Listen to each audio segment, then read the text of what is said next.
اس کو بھی زکوٰۃ دی جا سکتی ہے۔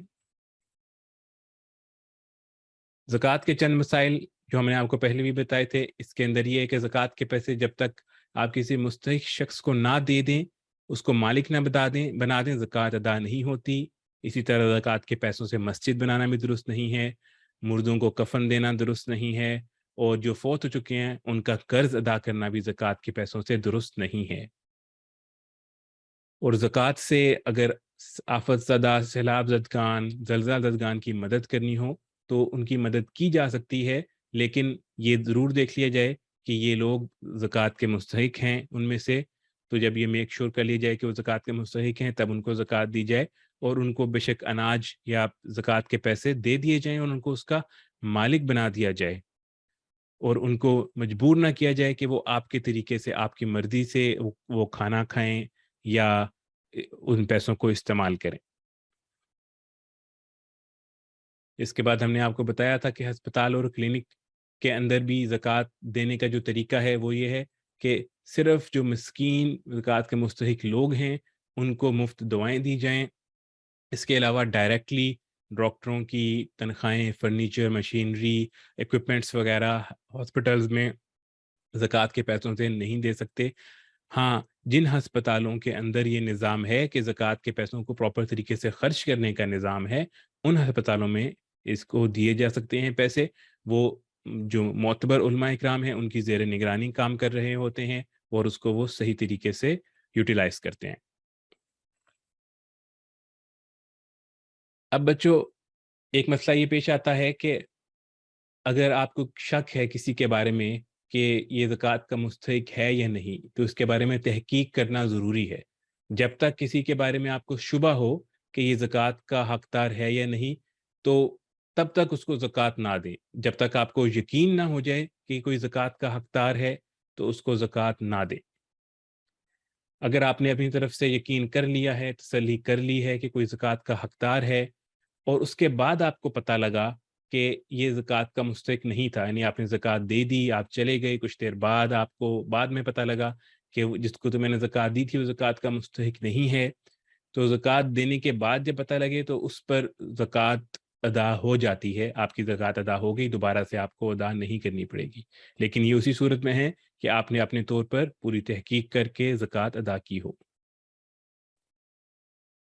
ایک شہر کی زکوٰۃ دوسرے شہر میں بھیجنا، بچوں بہتر یہ ہے کہ ایک شہر کی زکوٰۃ دوسرے شہر میں نہ دی جائے، یہ پسندیدہ نہیں ہے، مکروہ ہے، لیکن کچھ کیسز کے اندر یہ کیا جا سکتا ہے، اور وہ کیسز یہ ہیں کہ اگر آپ کے رشتہ دار ہیں جو غریب ہیں، جن کو زکوٰۃ لگتی ہے، وہ دوسرے شہر، دوسرے ملک میں رہتے ہیں، تب آپ ان کو بھیجیں، بلکہ اچھا ہے، رشتہ داروں کو دینا زیادہ افضل ہے۔ یا پھر دوسرے علاقے کے لوگ، دوسرے شہر کے لوگ زیادہ محتاج ہیں، زیادہ غریب ہیں، زکوٰۃ لینے کے زیادہ حقدار ہیں، تب بھی بھیجی جا سکتی ہے۔ یا پھر دوسرے علاقے میں دین کا کام بہت ہو رہا ہے جہاں پر زکوٰۃ کی ضرورت ہے، تو وہاں پر بھی دی جا سکتی ہے۔ اور اسی طرح بچوں، جو مدارس ہوتے ہیں جہاں پر طلبہ مسافر ہوتے ہیں اور غریب مسکین طلبہ بھی ہوتے ہیں، ان مدارس کے اندر بھی زکوٰۃ دینا درست ہے اور بہت اچھا ہے، کیونکہ اس سے دین کو فروغ ملے گا۔ اب ہم چلتے ہیں اپنے نیکسٹ سیگمنٹ کی طرف۔ معاشرت کی سنتیں ہم آپ کو بتا رہے تھے، آج ہم آپ کو کچھ اور باتیں بتائیں گے۔ آپ صلی اللہ علیہ وسلم کی چند نصیحتیں، جن میں سے سب سے پہلی بات یہ ہے کہ کسی کو برا بھلا کہنا، برا پکارنا، کسی کے بارے میں برا سوچنا، برا خیال کرنا، اس کے بارے میں ہم آپ کو بتائیں گے۔ ہمارے پیارے نبی حضرت محمد صلی اللہ علیہ وسلم کی ایک حدیث ہے، آپ صلی اللہ علیہ وسلم نے فرمایا، کسی کو گالی نہ دینا، کسی نیکی کو حقیر اور معمولی مت سمجھنا، اگرچہ وہ اپنے بھائی کے ساتھ خندہ پیشانی کے ساتھ کلام کرنے کی صورت میں ہو۔ اپنی چادر کو پنڈلی کے نصف تک بلند رکھنا، اگر تو ایسا نہ کرے تو ٹخنوں تک رکھ لینا، ٹخنوں سے نیچے چادر اور شلوار وغیرہ لٹکانے سے بچنا، کیونکہ ایسا کرنا غرور اور تکبر ہے، اور اللہ تعالیٰ غرور کو پسند نہیں کرتا۔ اگر کوئی آدمی تیرے کسی برے فعل جسے وہ جانتا ہے کی وجہ سے تجھے آر دلائے، تو تو اسے اس کے عیب جسے تو جانتا ہے کی بنا پر تانا نہ دینا، کیونکہ اس چیز کا وبال اس پر ہوگا۔ ایک روایت میں ان الفاظ کی زیادتی بھی ہے کہ آپ صلی اللہ علیہ وآلہ وسلم نے فرمایا کہ کسی کو گالی نہ دینا. تو ابو جری نے کہا کہ میں نے اس وصیت کے بعد کسی آزاد یا غلام بلکہ اونٹ یا بکری کو بھی برا بھلا نہیں کہا. بعض جگہوں پر بعض لوگوں کو عادت ہوتی ہے، ان کا تکیہ کلام بن گیا ہوتا ہے گالیاں دینا، اپنی بات بات میں وہ گالی دیتے ہیں، بعض دفعہ مذاق میں گالی دیتے ہیں. تو اس سے بھی ضرور بچنا چاہیے، بے شک کوئی انسان ہو یا جانور ہو، یا آپ ویسے ہی کسی کو گالی دے رہے ہیں یا ویسے ہی گالی بول رہے ہیں، یہ تو بہت ہی بری بات ہے.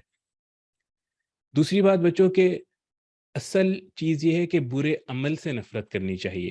اگر کوئی انسان ہے، اس کے اندر آپ کوئی برائی دیکھتے ہیں، اس کے اندر کوئی کمی دیکھتے ہیں، تو اس کی ذات سے نفرت نہیں کرنی چاہیے، اس کے برے عمل سے نفرت کرنی چاہیے. یہ بہت اہم بات ہے، چاہے وہ مسلمان ہو یا چاہے وہ کافر ہو، اس کی ذات سے نفرت نہیں کرنی چاہیے بلکہ اس کے برے عمل سے نفرت کرنی چاہیے.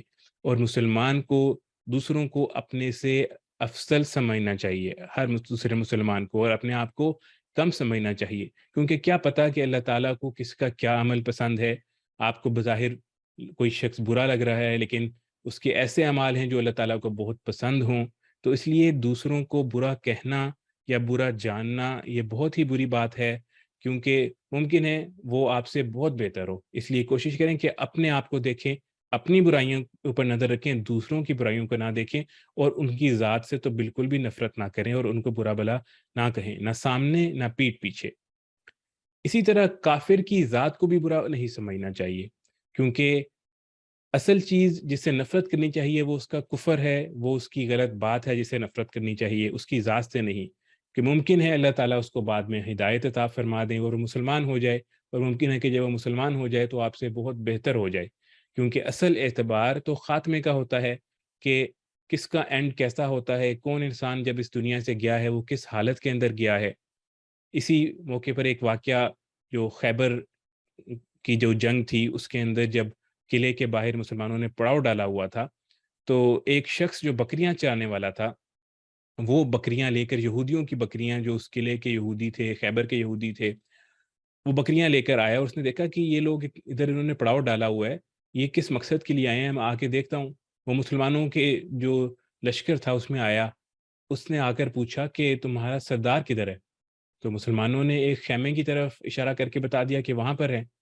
پہلے تو وہ بڑا حیران ہوا کہ مطلب یہ لوگ ادھر فتح کرنے آئے ہیں، جنگ کرنے آئے ہیں، اور ان کا سردار ایک خیمے میں ہے، اور یہ مجھے آرام سے اس سے ملنے کے لیے بھیج رہے ہیں. پہلے تو اس کو یقین نہیں آیا، لیکن جب وہ گیا تو جا کر خیمے میں دیکھا، آپ صلی اللہ علیہ وآلہ وسلم سے اس نے ملاقات کی، اور جا کے ان سے پوچھا کہ آپ یہاں پر کس لیے آئے ہیں. ان سے بات کی، آپ صلی اللہ علیہ وآلہ وسلم نے اس کو اسلام کی دعوت دی. اس کے دل میں بات اتر گئی، اس کا دل چاہا کہ میں بھی مسلمان ہو جاؤں. تو اس نے آپ صلی اللہ علیہ وآلہ وسلم سے پوچھا کہ اگر میں مسلمان ہو جاؤں گا تو مجھے کیا ملے گا. آپ صلی اللہ علیہ وآلہ وسلم نے اس سے بتایا کہ اللہ تعالیٰ تمہارا یہ جو ہم تمہیں گلے سے لگائیں گے، تمہاری جو رنگت ہے، یہ تمہاری بدبو ہے، اللہ تعالیٰ اس کو تبدیل کر دیں گے، تم ایک ہمارے بھائیوں کی طرح بہترین انسان ہو جاؤ گے. اس کو پہلے تو یہ بات یقین نہیں آئی، لیکن پھر اس نے کہا کہ ٹھیک ہے، میں اسلام لے کے آتا ہوں. وہ اسلام لے آیا. پھر اس نے پوچھا کہ سب سے بڑا عمل کون سا ہے اس وقت؟ تو اس وقت تو نہ کوئی نماز کا وقت تھا، نہ کسی اور چیز کا وقت تھا، اس وقت تو جہاد ہو رہا تھا. تو آپ صلی اللہ علیہ وآلہ وسلم نے اس کو بتایا کہ یہ جہاد کا عمل اس وقت ہو رہا ہے. تو اس نے کہا کہ اگر میں اس کے اندر مر گیا، جہاد میں شہید ہو گیا، تو مجھے کیا ملے گا؟ آپ صلی اللہ علیہ وآلہ وسلم نے اس کو وہ آخرت کی ترغیبیں اور چیزیں بتائیں جو اس کو ملیں گی وہاں پر. تو کیا ہوا کہ اس نے بکریاں جا کر واپس کی آپ صلی اللہ علیہ وسلم کے کہنے پر، اور جا کر جہاد میں شامل ہو گیا، اور اسی جہاد کے اندر وہ شہید ہو گیا، اور اللہ تعالیٰ نے اس کو جنت کے اندر بہت انعاموں سے نوازا. تو اصل بات تو خاتمے کی ہوتی ہے، یعنی وہ بندہ ساری زندگی کافر رہا، ایک موقع میں اینڈ پہ آیا اور آ کر نہ کوئی نماز پڑھی، نہ کچھ اور کیا، صرف آپ صلی اللہ علیہ وسلم پر ایمان لایا، اور اس کے بعد جا کے جہاد کیا اور شہید ہو گیا. لیکن کیونکہ اس کا خاتمہ ایمان پر ہوا اور فرما برداری میں ہوا، اللہ تعالیٰ نے اس کو جنت میں اعلیٰ مقام عطا فرمایا. تو بچوں، اس لیے ہمیں چاہیے کہ دوسروں سے بدگمانی بالکل نہ کریں. اگر ان کے برے عمل کو دیکھ بھی رہے ہیں، آپ کو نظر آ رہا ہے کسی میں برا عمل، تو برے عمل سے نفرت کریں، برے عمل کو برا جانیں، لیکن اس شخص کو برا بھلا نہ کہیں، اس کی برائیاں نہ کریں، اس کی غیبت نہ کریں، اور اپنے آپ کو دیکھیں، اپنے گریبان میں دیکھیں، اپنی برائیوں کو دیکھیں کہ ہمارا کون سا ایسا عمل ہے کہ ہم اللہ کے سامنے پیش کر سکتے ہیں، کیونکہ ہم سے بھی دن رات بہت سی خطائیں ہوتی ہیں۔ تو کوشش کریں کہ دوسروں کی خطاؤں کو، دوسروں کو برا بھلا کہنے کی بجائے اپنے آپ کو دیکھیں اور اپنے آپ کو درست کرنے کی، اپنی اصلاح کرنے کی کوشش کریں۔ یہاں پر ہمارا چھوٹے بچوں کا سیشن ختم ہوتا ہے۔ میں ریکویسٹ کرتا ہوں عامر جواز صاحب سے کہ وہ آئیں اور نیکسٹ سیشن شروع کریں۔ السلام علیکم ورحمۃ اللہ وبرکاتہ۔